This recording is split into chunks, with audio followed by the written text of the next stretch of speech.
నమస్కారం.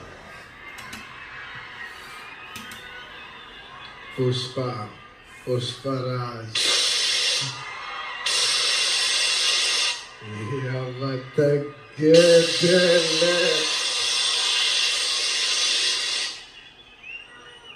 పుష్ప 1 అప్పుడు చెప్పారు, పుష్ప 1 తగ్గేదేలే.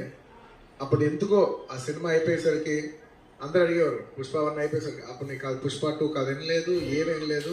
కానీ ఒక మాట మాత్రం చెప్తూనే ఉన్నా, పుష్ప 2 అస్సలు తగ్గేదేలే. Thank you everybody for gracing this occasion. నేను ఇవాళ చాలా మందికి థ్యాంక్స్ చెప్పాలి. సో కొంచెం సెంటర్డ్గా అందరినీ గుర్తెచ్చుకుని అందరికీ థ్యాంక్ యూ చెప్పాలి. ఇవాళ నేను థ్యాంక్ యూ చెప్పడం తప్ప ఇక్కడ ఏం లేదు నేను చెప్పడానికి.